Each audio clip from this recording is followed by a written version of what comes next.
Fala tuti mongko aja nurut sira al kafirina ing pira-pira wong kafir fi hawahum ing dalem hawa nafsune kafirin. Dadi kaya aja anut wong kafir ning menyangkut hawa nafsu. Tapi nek menyangkut kebaikan wong kafir sing kita kadang kalah baik dalam hal sosial. Ya malah Allah kadang melehno kita mergo kok kalah mbek wong kafir. Iki misale ngeten iki makanya Imam Suyuti nafsiri fala tutil kafirin ai fi hawahum. Dalam hal yang bersifat hawa napa? Nafsu. Misalnya begini, saya contohkan, Allah melehno wong mukmin. Ada sahabat ketika perang itu tangannya terputus, kakinya juga terputus. Terus matur Rasulullah, ya Rasulullah gara-gara perang derekno engkau, saya tangannya putus, kaki saya putus. Ternyata tidak diapresiasi sama Allah, malah disalahkan. Gini kok Allah terus nurono ayat iyam saskum korhun faqad masal qoma korhum mislu. Jika Anda luka karena perang, orang kafir pun luka. Wong kafir, wong gento wae wani luka demi kekafiran, kok kue wong Islam jare demi Allah ora wani luka. Sehingga masyhur di kalangan para ulama, nanti setiap kebaikan itu dibandingkan kezaliman. Ya saya ulang lagi, nanti setiap kebaikan itu dibandingkan kezaliman. Misalnya kita jadi kiai ora enak, ora gaji tetap, setepak-tepakan, kadang untuk duit, kadang ora. Enak jadi PNS, gajinya tetap. Nanti kita disalahkan Tuhan. Pedagang narkoba itu gajinya juga enggak tetap. Risikonya tinggi, ditangkap polisi, hukumannya mati, itu saja berani. Kowe nyai trimo ngono ra wani. Kowe tahajud kanyeben, bengi-bengi tangi tahajud kanyeben. Tukang maling ayam bengi-bengi tangi nyolong. Risikonya tinggi ya anyep wani. Jadi nanti kowe di depan Tuhan dimaki-maki, kesalahan kita akan dibandingkan kezaliman. Lan ana wong saleh diutangi dhuwit ora oleh medhit, sampeyan dibandingno. Maling mbek maling utang-utangan, wong saleh ora utang-utangan. Ya memang begitu. Nah itu yang dimaksud ayat intakunu ta'lamuna fa innahum ya'lamuna kama ta'lamun wa tarjuna minallah ma la yarjun. Jika kamu merasa sakit karena berjuang demi agama, orang-orang zalim juga sakit karena kezalimannya. Toh mereka berani. Coba jadi kiai bandar narkoba risikonya tinggi mana coba? Resiko jadi bandar narkoba, antar geng narkoba juga musuhan, takut ditangkap polisi. Jadi kiai paling ono hasud sidik-sidik, paling wong ngrasani. Kiai iso ngene omong tok, ora iso nglakoni, paling gitu. Padha kiai ini paling hasud. Ya sidik-sidik lah, paling serek. Kalau bandar narkoba gak cocok, nembak. Karena rivalitas mereka ekstrim. Sehingga kalau sampean cemen jadi kiai nanti ya diingatkan Allah dibandingkan orang apa? Zalim. Jadi eling-eling ya, terus semua kesalahan kita, loyalitas kita pada agama nanti dibandingkan orang zalim karena mereka loyal sama pekerjaannya, sama kezalimannya. Enggak, terus preman-preman nak belani konco wani mati. Kadang kiai santri belani kiai ini rapati wani mati. Repot preman-preman nak tobat repot. Kulo nu rada nyesal mek tobaté preman. Nak ana preman teng perapatan tobat. Niku terus neng masjid, men itikaf, terus mbek wong sopan. Niku ora pas aja nih. Nah, tobat itu tetap neng perapatan. Sing dhisik gagu wong disingkirno. Dadi ku tobat tenan sehingga dhisik perapatan sing gawat dadi gak gawat. Mergo sing preman gawat diganti preman sing lunak. Ora terus neng masjid ya sing iki tetep diganti generasine ngono. Mestine maksudnya mesti ora kok terus elek mboten mestine tobaté ngoten niku. Sayyidina Umar itu dulu itu menakut-nakuti orang Islam. Angger ana ndekne wong Islam wedi kabeh. Terus Abu Bakar ya wedi kabeh wedi. Suatu saat Rasulullah mlaku-mlaku ngerti Umar gulut ning ukat, menangan. Terus kata Rasulullah andikan yang Islam itu hebat Islam. Hanya Rasulullah berdoa wa ma'izal Islam fi Umar. Akhirnya Umar masuk Islam. Hari Kamis masuk Islamnya. Ya sekira tau mikir to sak dinane kula roh sak dinane dungane Kamis masuk Islam Jumat. Ning omahe adike ning gone IP-ne. Mergo diwacana Quran surat Toha. Bareng Islam metuki Nabi mun walhasil bar Islam teng Zaid bin Arqam ning mbene Nabi terus langsung marani omahe Abu Jahal ora terus ning masjid menenge mboten langsung marani Abu Jahal. Angger ki ganggu Nabi tak pateni. Bariku mare Abu Jahal, aku saiki wis Islam iki ganggu Nabi tak pateni. Gentenan wong kafir sing delik. Paham nggih? Dadi enak maksudnya. Lah misalnya terus Umar dadi sopan santun terus ketemu wong dilo, ketemu Abu Lahab monggo daerah akhir. Wah. Kacau. Artinya enggak ada perubahan kan kalau gitu. Lan Ruhin mantan preman mboten kok tobaté ning kene ora roh. Mboten harus kiai dene. Mestine ngoten. Makanya Wahsy itu yang bunuh Sayyid siapa? Hamzah. Karena dia disuruh Hindun itu istrinya Abi Sufyan itu. Itu setelah membunuh Sayyid Hamzah dan dia Islam. Dan Nabi tidak siap melihat wajah Wahsy. Sumpahnya Wahsy apa?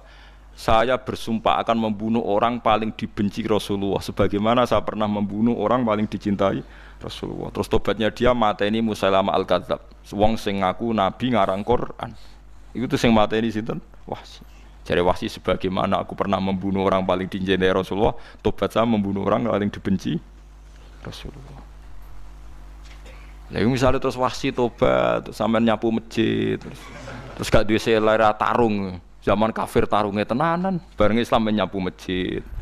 Bariku ngiseni jedinge terus bareng dijak perang wedi wae ya repot. Ya niku ide kula tapi ora kudu lakoni. Nek mau cerita ilmu, sampeyan ora kudu nglakoni. Ya tunggale wong preman brah-breh. Blonjo narkoba entek akeh dilakoni, nggo judi diakoni. Sewengi orang preman itu kalau judi 2 juta 3 juta. Bareng tobat ngleboni masjid 10.000. Padahal donyane jek akeh. Mestine tobat yo. Saya zaman judi semalam 3 juta. Sekarang kalau pengajian atau ke masjid semalam 3 juta 100 lah minimal diluwei. Ora malah pas tobat nglebokno amplop masjid yo. 10.000, kadang 2.000. Wis repot-repot. Tapi ya apik tobat, mesti iki cerita. Ndak begitu, mestinya berbanding.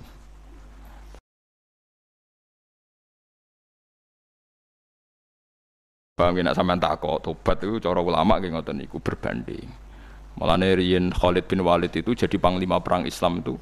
Saya masih ingat makalahnya Khalid bin Walid, fakama anni aktsartul qatla fi kufri aktsartul qatla fi islami.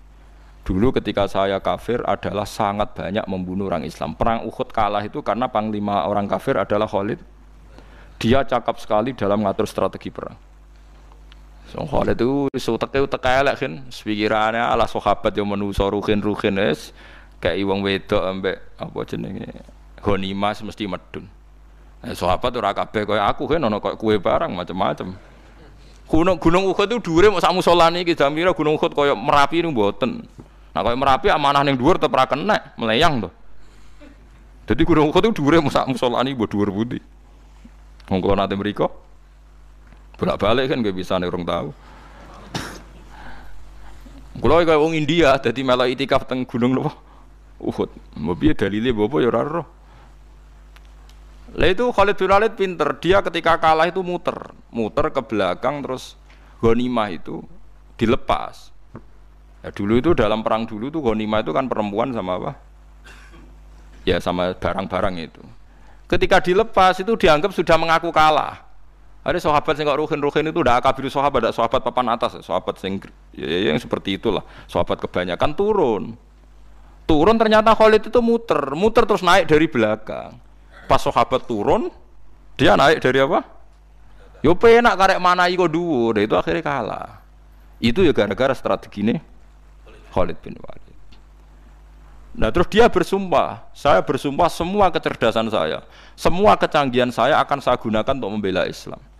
Nuklimake itu di perang Tabuk, di perang Yarmouk, di perang Tabuk. Itu di panglimani siapa saja yang ditunjuk Nabi itu kalah. Termasuk Ja'far bin Abi Thalib itu padahal panglima yang ditunjuk Nabi. Usamah ya kalah. Abdullah ya kalah. Semua yang ditunjuk Nabi itu mati semua. Akhirnya panglima diambil siapa? Khalid. Taruh saja gini strateginya. Anggap saja Arab itu padang pasir. Tidak sampean biar tahu bahwa orang soleh yang cerdas itu banyak. Jangan kira soleh itu tidak butuh kecerdasan, butuh. Arab itu kan padang pasir. Mau jelas gini, gambarannya apa? Padang pasir. Itu kalau perang itu kan taruh saja orang Islam itu 3.000 musuhnya 10.000. Memang kejadiannya gitu, 3.000 musuh 10.000. Itu kan berbanding berapa itu? 30 ya? 1:3 ya? Nah itu dulu pasukan-pasukan Islam dulu itu sama-sama seperti soft sholat, jadi memanjang. Ya akhirnya perang itu kelihatan sekali mana yang sedikit, mana yang banyak. Habis Khalid strateginya dirubah. 100 orang di depan, anggap saja gitu, pokoknya tak kayak gambaran coro Jawa paling gampang. Lagi maca kitabnya malah bingung tuh. 100 pasukan kuda yang di depan tuh disuruh negarkan kuda, disebut fal mughirati subha itu. Yang itu wal adiyati napa? Dhabha fal mughirati subha itu. Ya pokoknya anggap seperti itu. Fal muriyati apa? Qadha itu. Kuda yang 100 di depan disuruh menegarkan. Pokoknya kon gerak sehingga debu itu banyak bertebangan. Terus pasukan yang 3000 itu disuruh memanjang. Memanjang sepanjang-panjangnya. Karena di depan ini ada tegaran kuda tadi, orang kafir yang di sana itu melihatnya ada bantuan datang baru. Wih, pasukan Islam teko wakeh, panjang lagi. Dikira jumlahnya itu sampai 50.000 lebih. Faham sih kalau maksudnya? Sehingga wong kafir melayu perkara ini tidak mungkin kita tandingi, orang Islam dapat bantuan baru, padahal ya wongnya podo. Mau baris setok dirubah. Nah, misalnya sing mimpin Mustafa mbah jare mati ya syahid, mati kabeh wong Islam. Lah itu artinya dia masih ingat betul, saya dulu pernah menggunakan kecerdasan yang sama untuk mengalahkan umat Islam. Saya bersumpah kecerdasan yang sama akan saya gunakan untuk memenangkan Islam. Lha coba bayangno to nek padang pasir 3000 orang yang 100 di depan negarno kuda supaya pandangan tidak begitu jelas. Terus yang belakangnya memanjang dari jauh kan kelihatan pasukan dapat bantuan baru. Padahal ya orangnya sama. Akhirnya orang kafir merasa wah nggak imbang. Kita ada imbang karena orang Islam dapat bantuan. Terus menang perang itu. Lah itu tobat bener gitu loh. Orang kok pas kafir cerdas, buareng Islam tobat nyapu masjid. Sebarigus ngaji ngantuk.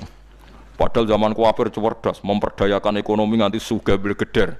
Bareng Islam terus dunia entek melarat, terus nyapu masjid, sebariku sholat qobliyah ba'diyah mulai mau poso sunat. Ya ndak apa-apa itu, tapi sugih tetap. Kok zaman kafir sugih, zaman Islam kere, mestinya zaman Islam ya sugih, terus kecerdasan dan hartanya untuk liizatil Islam wal muslimin. Mestinya, tapi ya nggak apa-apa kalau ada tobat model gitu ya ndak apa-apa.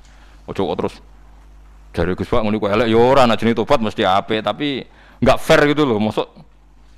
Mosok zaman nakal serius, zaman tobat sekenanya itu kan fala tuti mongko joto at sira al kafirin ing pira-pira kafir fi hawahum ing dalem selera hawa nafsune wong kafir. Wajahidhum lan merangi sira hum ing kufar. Merangi maksudnya berjuang bihi kelawan Quran. Maksudnya hujjah. Uang iku nak merangi wong kafir nganggo Quran, ndak mesti perang iku nganggo pedang.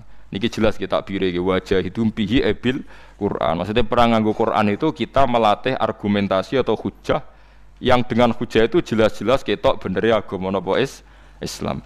Wajahid lan merangi sira hum ing kufar bihi lan Quran itu Quran jihad dan kelawan perang atau kelawan jihad, kelawan berjuang kabiran kang gedhe. Wa wa ta'ala wa alladzi zat maroja ingkang lepas sapa Allah al-bahraini ing dua laut. Arsalat sing lepas sapa ta'ala huma ing al-bahraini mutajawira ini hale berdampingan. Hadza utawi iki ku asbun iku banyu sing banget segere, banget manise, banget segere. Furatun tur enak diombe, sadidul udzubati tekse banget manise. Iki kono nak manane mudah diminum. Wa hadza utawi iki ku milkhun niku banyu asin, ujajun tur banget pahite. Syadidul mulukhah tegese banget pahite. Tapi wasemono sungai sing gampang diminum. Misalnya sungai Komerapi sing napa gampang diminum maksudnya mboten pahit. Ketemu laut sing banget pahite, meskipun banget asine, apa hakikate gawe wajah alalan gawe sapa Allah taala bainahuma antarane banyu sing napa tawar lan banyu sing asin, Allah gawe barzakhon ing pemisah, hajizan tekse pemisah. Kita ndak tahu pemisahnya piye, pokoke akeh sing cerita banyak di tengah laut itu air napa tawar. Layak tali itu ora campur apa hadu masalah sijine banyu asin dan banyu tawar bil akhir iklan sing liya. Mergo wonten apa hajiz, wonten apa hajiz, ana pembatas. Wa hijron nan tegese pembatas, mahjuron kang iso nglindungi. Sitron tegese tutup. Mamnuan kang iso den cegah bi sebab anane sitru. Sebab anane pembatas apa ikhtilatuhuma, apa campure banyu asin lan banyu tawar. Walami wa